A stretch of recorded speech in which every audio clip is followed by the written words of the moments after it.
আচ্ছা, বর্ষার দিনে যদি বাঙালির পাতে থাকে ইলিশ মাছের বিরিয়ানি তাহলে কেমন হয়?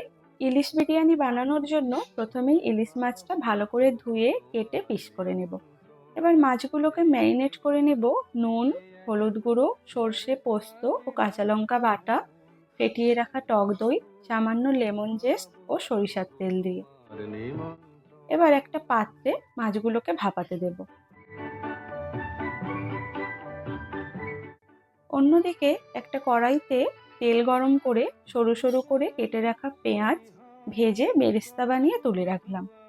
ওই কড়াইতেই আরও কিছুটা পরিমাণ তেল দিয়ে ফোড়নে দিলাম তেজপাতা, দারচিনি ও এলাচ পাউডার। কিছুক্ষণ নাড়াচাড়া করে দিয়ে দিলাম আগে থেকে কেটে নুন হলুদ মাখিয়ে রাখা আলু। আলুটা একটু ভাজা ভাজা হলে ওপর থেকে বেরেস্তা ছড়িয়ে সামান্য জল ঢেলে সেদ্ধ হতে দিলাম। আলুগুলো 50% মতো সেদ্ধ হয়ে গেলে ওর মধ্যে আদা, রসুন, পেঁয়াজ ও কাঁচা লঙ্কার পেস্ট, হলুদ গুঁড়ো, লঙ্কা গুঁড়ো ও গরম মশলা দিয়ে কিছুক্ষণ কষিয়ে নেব।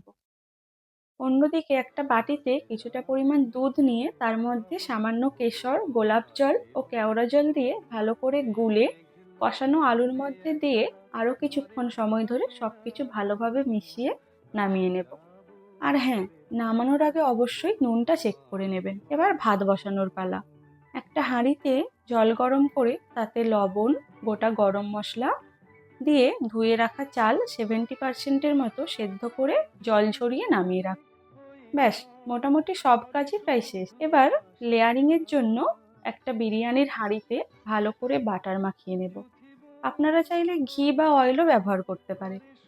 এরপর একে একে সেদ্ধ করা রাইস, অল্প বেরেস্তা, রেডি করে রাখা আলু, ভাপানো ইলিশ মাছ দিয়ে দিলাম। তারপর ওপর থেকে কেশর, দুধ ও কেওড়া জলের মিশ্রণটা ও বিরিয়ানির মশলা দিয়ে দিলাম। এভাবেই পরপর সব লেয়ারগুলো করে নেব।